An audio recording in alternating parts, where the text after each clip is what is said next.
Damai sejahtera Allah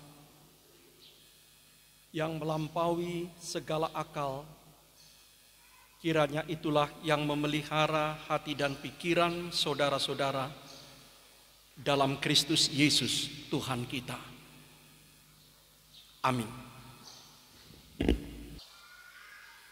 Khotbah untuk kita semua pada Minggu Judika, sebelum kita masuk dalam masa peringatan kematian Tuhan Yesus dan kebangkitannya minggu depan. Dari kitab Yehezkiel pasal 45 ayat 9 sampai 17. Demikian bunyinya. Beginilah firman Tuhan Allah. Cukuplah itu, hai raja-raja Israel. Jauhkanlah kekerasan dan aniaya, tetapi lakukanlah keadilan dan kebenaran. Hentikanlah kekerasanmu yang mengusir umatku dari tanah miliknya. Demikianlah firman Tuhan. Neraca yang betul, eva yang betul, dan bat yang betullah patut ada padamu. Sepatutnya lah eva dan bat mempunyai ukuran yang sama yang ditera, sehingga satu bat isinya 1/10 homer, dan satu eva ialah 1/10 homer juga. Jadi menurut homerlah ukuran-ukuran itu ditera. Bagi kamu satu sikal sepatutnya sama dengan 20 gera. 5 sikal ya 5 sikal. Dan 10 sikal ya 10 sikal. Dan 50 sikal adalah 1 mina. Inilah persembahan khusus yang kamu harus persembahkan. 1/6 eva dari sehomer gandum dan 1/6 eva dari sehomer jelai. Tentang ketetapan mengenai minyak, 1/10 bat dari 1 kor. 1 kor adalah sama dengan 10 bat. Seekor anak domba dari setiap 200 ekor milik sesuatu kaum keluarga Israel. Semuanya itu untuk korban sajian, korban bakaran, dan korban keselamatan untuk mengadakan pendamaian bagi Allah. Demikianlah firman Tuhan Allah. Seluruh penduduk negeri harus mempersembahkan persembahan khusus ini kepada raja di Israel. Dan rajalah yang bertanggung jawab mengenai korban bakaran, korban sajian, korban curahan pada hari-hari raya, bulan-bulan baru, hari-hari Sabat, dan pada setiap perayaan kaum Israel. Ialah yang akan mengolah korban penghapus dosa, korban sajian, korban bakaran, dan korban keselamatan untuk mengadakan pendamaian bagi kaum Israel. Sampai demikian pembacaan kita. Jemaat Tuhan, hari ini kita masuk dalam Minggu Judika. Judika berarti berilah keadilan kepadaku ya Allah. Dikutip dari Mazmur 43 ayat 1a. Dalam bahasa Batak, luluhon ma'au ali jahuba. Itu adalah sebuah doa meminta keadilan Tuhan. Meminta supaya Tuhan bertindak memberikan keadilan kepada umatnya, kepada pemazmur. Jemaat Tuhan, sebelum saya khotbah di Pansur Napitu hari ini, saya 3 kali membaca kitab Yehezkiel dari pasal 1 sampai pasal 48. Mau mencari apa sebetulnya pesan bagi kita. Karena kalau kita baca pasal 45 tadi, ayat 9 sampai 17, tanpa membaca ayat yang lain, mungkin kita akan bingung atau kurang menangkap apa ini semua. Nah, karena itu saya coba baca kitab Yehezkiel sampai 3 kali. Dari pasal 1 sampai 48. Ada beberapa yang saya temukan tentang keadilan Tuhan dalam kitab Nabi Yehezkiel itu. Yang pertama, jadi kalau kita baca, seharusnya umat Kristen punya waktu dan minat membaca kitab Alkitab, membaca kitab Yehezkiel, termasuk pertama, Tuhan Allah murka, tarimas Jahubah. Karena apa? Karena umatnya tidak setia. Karena umatnya menyembah ilah-ilah, berhala-berhala. Dan Tuhan Allah murka. Dan dia bertindak sangat keras. Karena kemarahan, kemurkaannya itu. Tarimas Jahubah. Aladang satia bangsona tuibana. Lao bangsona marsobba tugana-ganaan. Tu akadibata na asing. Di dalam kitab Yehezkiel, hubungan Tuhan dengan umat Israel dilukiskan seperti hubungan perkawinan. Tuhan sebagai suami dan umat Israel sebagai istri. Dan Tuhan mengatakan umat Israel tidak setia. Dia pergi ke laki-laki lain. Di dalam kitab Yehezkiel, ketidaksetiaan dalam agama dianggap sama, tetapi seperti sebuah perzinahan. Pangalakupion. Orang yang tidak setia kepada Tuhan itu dianggap sama seperti orang yang tidak setia kepada perkawinannya. Dan umat Israel digambarkan seperti seorang istri yang berzina, kepada banyak laki-laki lain. Dan itu membuat Tuhan marah. Jadi kalau kita baca kitab Yehezkiel dari pasal 1 sampai pasal 48 penuh dengan kemarahan Tuhan karena ketidaksetiaan umatnya. Dan Tuhan marah dan dia bertindak menghukum. Dan tidak ada satu orang pun yang tahan berhadapan dengan Tuhan yang murka dan marah itu. Kenapa Tuhan marah? Sesuai dengan hukum pertama yang dibacakan setiap minggu dari altar ini, jangan ada padamu ilah lain di hadapanku. Tuhan tidak mau diduakan. Jangan buat bagimu patung untuk dipuja atau disembah.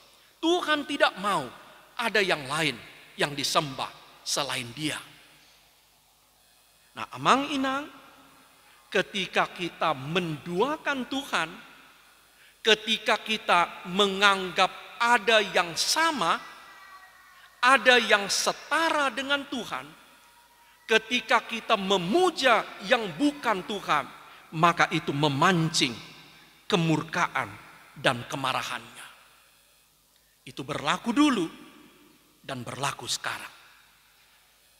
Nah, sebab itu pesan pertama, jangan pancing kemarahan Tuhan dengan pergi menyembah kepada yang lain. Banyak yang bisa, sadar atau tidak sadar, menggantikan Tuhan dalam hidup kita. Apa itu? Uang.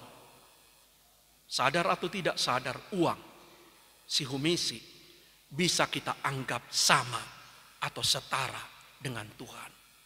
Apa yang bisa menggantikan Tuhan? Nafsu. Nafsu dari dalam. Kita anggap sama dengan Tuhan. Dan karena itu kita patuh kepada tuntutan nafsu yang dari dalam. Apa yang bisa kita anggap sama dengan Tuhan? Kemarahan, dendam.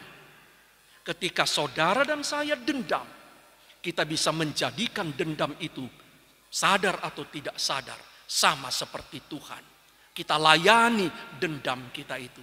Kita rela lakukan apa saja, termasuk yang bertentangan dengan kehendak Tuhan demi memuaskan amarah dan dendam kita. Daftar itu bisa kita perpanjang lagi. Dan ingat, bila kita baca kitab Nabi Yehezkiel, Tuhan marah ketika dia diduakan. Apa yang bisa kita lihat lagi dalam kitab Yehezkiel kalau kita baca? Setiap orang bertanggung jawab atas dirinya sendiri. Yehezkiel 3, Yehezkiel 18. Kita tidak menanggung dosa orang lain. Apakah itu dosa bapak, dosa mama, dosa opung, kita tidak perlu menanggungnya. Kalau dulu opung kita salah, kita tidak perlu ikut menanggungnya. Kalau orang tua kita pernah jahat, pernah melakukan sesuatu dosa, kita tidak perlu ikut menanggungnya. Sebaliknya juga, kita tidak perlu ikut menanggung dosa anak.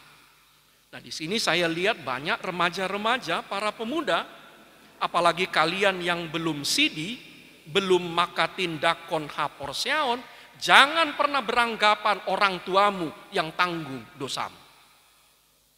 Karena pemahaman itu hidup di kalangan HKBP, orang Batak Kristen. Seolah-olah seorang anak yang belum malua, dosanya ditanggung orang tua. Enggak ada itu tertulis di Alkitab. Marahata Batak mau. Danga dong tarsurati inang amang di Bibil. Nah toras nama morsan dosanya anaknya. Danga dong. Kitab Yehezkiel pasal 18 mengatakan kalau anak itu salah, dia yang menanggung kesalahannya. Kalau bapak yang salah, bapak yang menanggung kesalahannya. Setiap orang bertanggung jawab atas dirinya sendiri. Betul, orang tua bertanggung jawab mendidik kamu. Orang tua bertanggung jawab mengatakan yang benar kepadamu. Tapi soal dosa, tanggung masing-masing. Nah, banyak orang HKBP kurus kering bapaknya, mamanya, karena dianggapnya dia yang mikul dosa anaknya, maka anaknya bandel-bandel semua. Kan aku belum malua, dosaku masih ditanggung orang tua. Tidak. Roma 14 ayat 12. Setiap kita bertanggung jawab atas diri kita sendiri. Silakan baca Roma 14 ayat 12. Jadi, amang ina, kalau kita sudah podai anak kita sudah kasih keteladanan, nungatabain diri tagabi sitiruon, nungatamemehon sudiakan nadinggam, tong martakang danahi urusan namai tutuhani ngamalua be kita siani. Itu yang kedua kita dapat dari kitab Yehezkiel. Yang ketiga, masing-masing kita diminta menjadi penjaga bagi orang lain. Yehezkiel 3 16-21, Yehezkiel 33 ayat 1-20. Kita dipanggil menjadi penjaga bagi orang lain. Artinya apa? Kita bertanggung jawab mengingatkan orang lain kalau dia melakukan yang salah atau yang jahat. Kalau sudah kita ingatkan, dia tetap melakukan yang jahat, kita bebas. Dia yang mati dalam kesalahannya. Tapi kalau tidak kita ingatkan, orang yang jahat itu mati dalam dosanya. Tapi Tuhan meminta tanggung jawabnya juga dari kita. Itu yang dikatakan oleh Tuhan dalam Yehezkiel 33 ayat 1-20. Kalau kau biarkan, katanya, kau diamkan orang lain berbuat jahat, orang itu pasti mati karena dosanya.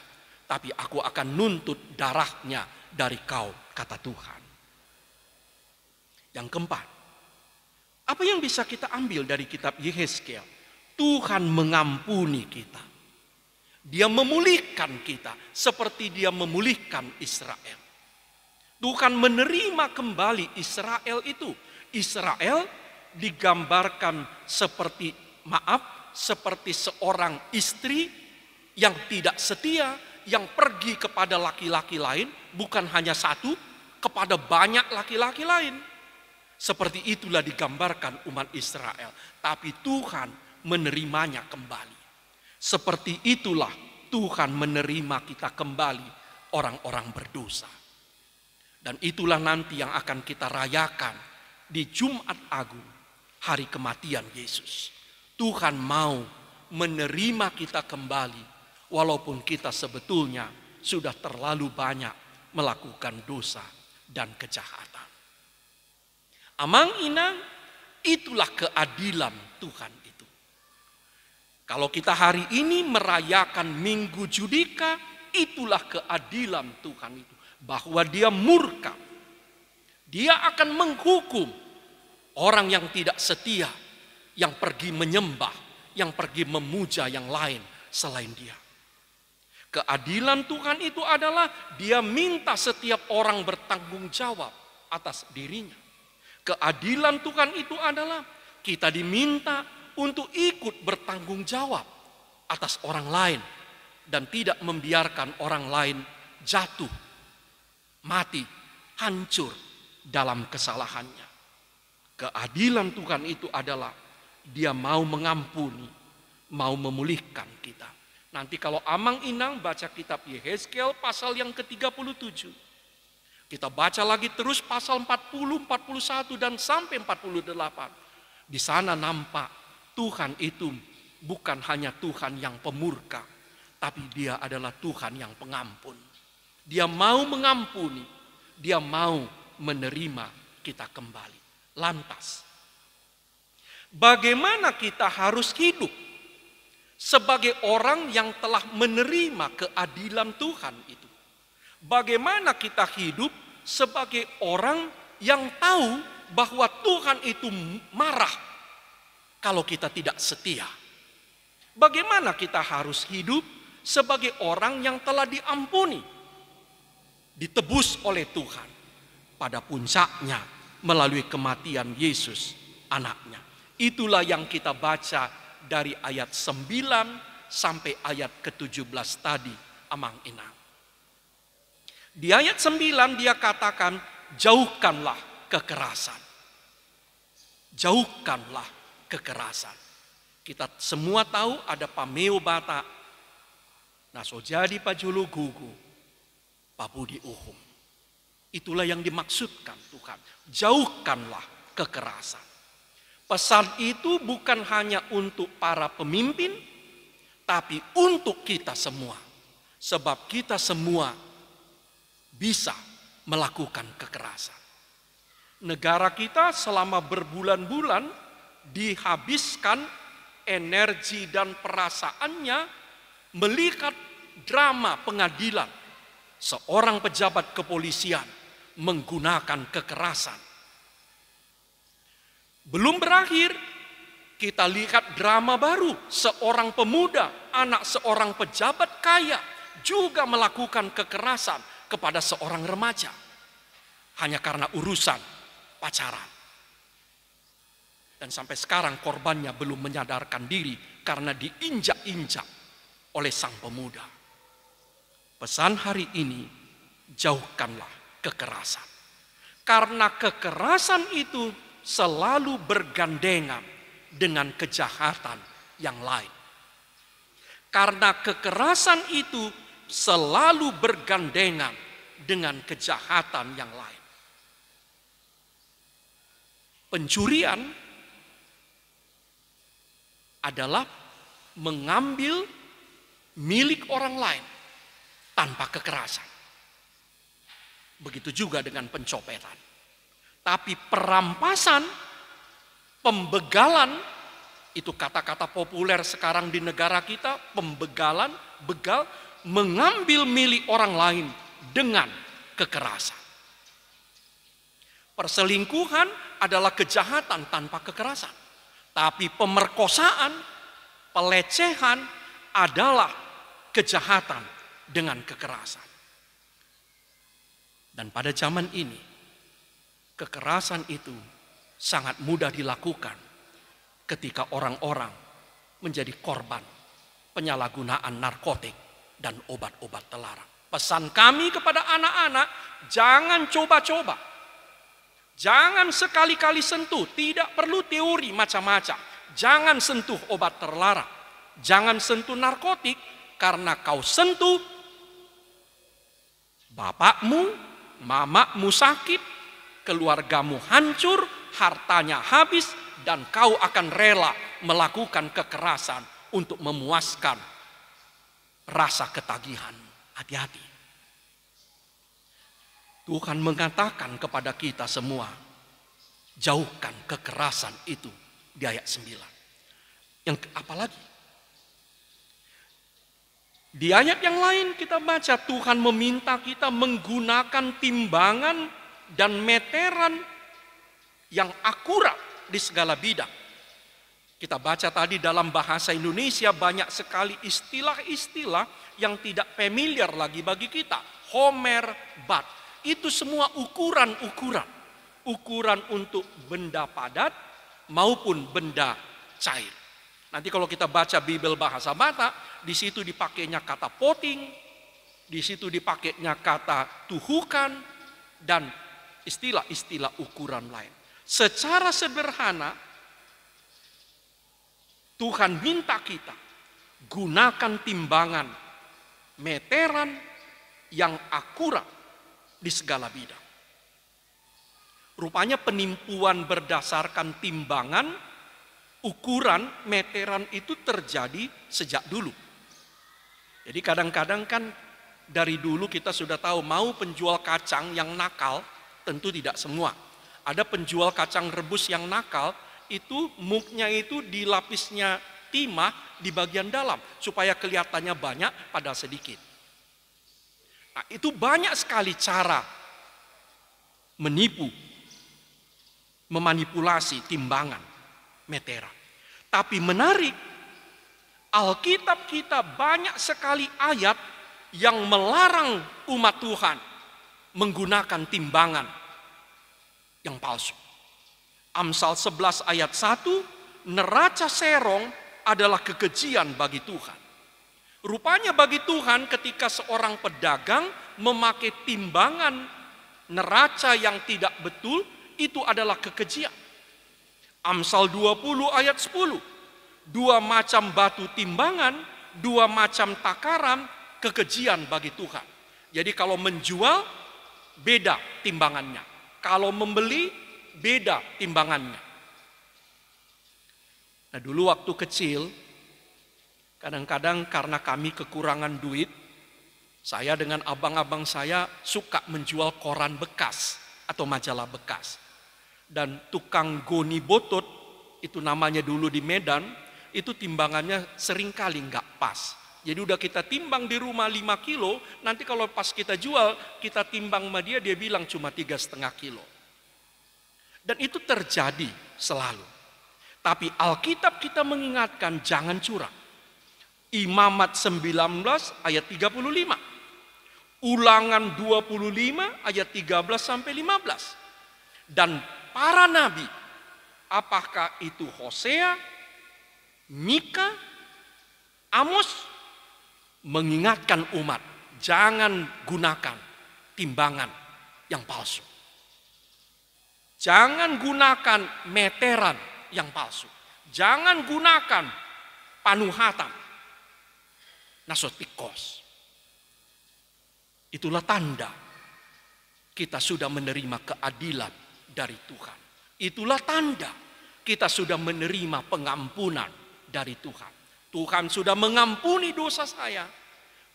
Dalam hidup sehari-hari, salah satu tanda saya tidak akan lagi gunakan timbangan yang salah.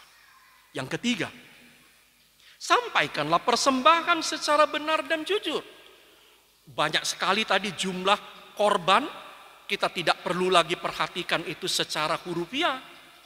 Tapi kita bisa buat secara singkat, sampaikanlah persembahan secara benar dan jujur. Amang inang, persembahan bukan soal jumlah. Persembahan bukan soal jumlah. Persembahan adalah soal persentase. Semakin banyak berkat yang kita terima, harus lebih banyak persembahan kita. Kalau persembahan kita rasa belum banyak, boleh persembahan kita sedikit. Kalau memang kebetulan sama sekali kita tidak punya uang, tidak wajib kasih persembahan. Berjalan kantong, biarkan kantong itu berjalan. Tidak usah masukkan anak-anak tanganmu kosong di dalam. Nggak perlu. Kalau memang tidak ada uang. Karena persembahan bukan soal jumlah, tapi soal persentase. Tapi kalau berkat yang kita terima banyak, tentu pantas kita memberi banyak. Di sini tadi dia katakan 1/200. Orang yang punya domba 200, satu harus dipersembahkan. Nanti kita baca di dalam kitab Maliahi, Tuhan minta 1/10. Kalau kita baca kisah janda yang miskin, dia kasih 100%. Karena dia cuma punya 2 peser. Dan itu dikasihnya semua. Kita baca kisah Elia, janda di Sarfat, dia kasih 100%. Nah, sekali lagi persembahan bukan soal jumlah, tapi soal hati. Soal persentase. Makin banyak berkat yang kita terima, tentu pantas kita memberi lebih banyak. Jadi kalau ada orang berkatnya banyak, tapi memberi sedikit, sebetulnya dia tidak mengakui atau tidak menghayati berkat kekayaan yang diberikan Tuhan pada kita. Dan sekarang kita di HKBP memasuki era baru yang namanya era sentralisasi. Sekarang setiap tanggal 26, seluruh pendeta, Bible Pro, guru, diakones HKBP secara serentak dikirim balanjonya pada jam, pada menit yang sama. Nanti bisa cek Amang Pendeta Silaban, jam berapa tadi pagi masuk ke rekeningnya balanjo. Secara serentak, dimanapun dia berada, di kota atau di desa, di tempat sunyi, di gereja yang miskin, dia terima. Puji Tuhan, HKBP pasti akan menjadi lebih besar dan kuat lagi. Tapi kita juga sedang menghadapi ujian. Ujian apa? Ujian kejujuran. Tadi kita baca Yehezkiel. Kalau 5 sikal, ya 5 sikal. Kalau 10 sikal, 10 sikal. Sinode Gudang sudah mengambil keputusan. 55% dari persembahan, semua persembahan itu untuk sentralisasi. 45% untuk pusat. Kalau kita pesta minggu depan, persembahannya 50% untuk pusat. 45% untuk kuria. Tapi yang lain-lain 100% untuk Pansur Napitu. Kadang-kadang ada juga gereja yang masih mengakal-akali. Kami berterima kasih Pansur Napitu, seperti pesan Yehezkiel, kita jujur dalam persembahan kita. Percayalah, berkat Tuhan tidak akan pernah kurang ke gereja ini karena kita setia memberikan sesuai dengan yang kita putuskan. Dan itu yang kami sampaikan di Jakarta atau di Kalimantan sebulan yang lalu. Saya katakan di Balikpapan baru kemarin, dulu kalau kita kasih persembahan, hati kalian cuma ke gereja di Balikpapan ini. Tapi sekarang karena saya tahu kebetulan di situ ada orang dari Sitaka, saya bilang ketika Inang memberi persembahan, ingat sebagian persembahanmu ini untuk Sitaka. Dan itulah yang terjadi sekarang di semua HKBP. Amang Inang sekarang memberikan persembahan bukan hanya untuk Pansur Napitu, tapi termasuk untuk gereja-gereja lain yang lebih kecil dari kita, yang ada di tempat lain. Dan pada akhirnya itu akan membuat gereja kita betul-betul bersatu. Itu akan membuat gereja kita betul-betul bersatu. Bahwa sakit sama-sama kita pikul, senang, sama-sama kita nikmati. Selamat menyambut pesta ulang tahun untuk Pancur Napitu. Selamat terus merenovasi gereja ini, walaupun gempa masih terus berdatangan. Mari kita terus renovasi, nggak capek-capek. Selamat menerima berkat-berkat baru dari Tuhan. Amin. Terima kasih Allah. Kau kumpulkan kami di minggu pagi ini, supaya kami bersyukur dan berterima kasih kepadamu. Banyak berkat yang kau beri pada kami, supaya kami memuji namamu, karena kau setia, adil, dan penuh kasih. Supaya kami datang bersujud, menyembah kepadamu. Sebab kaulah satu-satunya Allah, kaulah satu-satunya Tuhan, penyelamat kami. Hanya kepadamulah kami menyembah dan bersujud.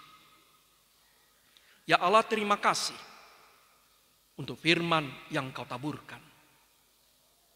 Ingatkanlah kami bahwa kau benci, kau marah bila kami tidak setia. Bila kami pergi meninggalkan kau, bila kami menyembah selain engkau, dan kau menghukum semua umat yang tidak setia seperti umatmu Israel. Tuhan, kau ingatkan kami supaya kami bertanggung jawab atas diri kami masing-masing.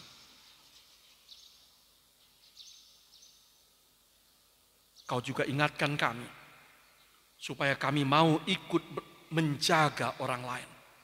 Supaya kami tidak membiarkan saudara kami, teman kami, tenggelam dalam kesalahan dan kejahatannya. Terutama Tuhan, terima kasih kau mau mengampuni kami. Kau mau memulihkan kami. Sebab itu, sebagai orang-orang yang telah menerima keadilan Tuhan, ajarlah kami menjauhkan kekerasan dari hidup kami. Bantu kami menyelesaikan segala sesuatu, mencapai keinginan kami dengan hukum, dengan damai, dengan dialog, tanpa kekerasan. Ajar kami menggunakan timbangan, meteran, ukuran yang benar, akurat dalam segala aspek kehidupan kami. Sebagai tanda kami adalah orang-orang yang telah menerima keadilan Tuhan. Dan ajar kami, ya Tuhan, supaya kami menyampaikan persembahan, tanda syukur, tanda terima kasih kami secara benar, secara adil, secara tulus dan ikhlas. Yakinkan kami tidak akan pernah kekurangan bersama Tuhan. Yakinkan kami, berkat-Mu melimpah untuk kami. Berkatilah jemaat-Mu Pancur Napitu ini. Berkati pendeta kami, pendeta Arcelius Silaban di sini, guru kuria dan diakones kami, dan semua sintua. Berkati jemaat-Mu, tua dan muda, besar dan kecil, demi nama Kristus. Amin.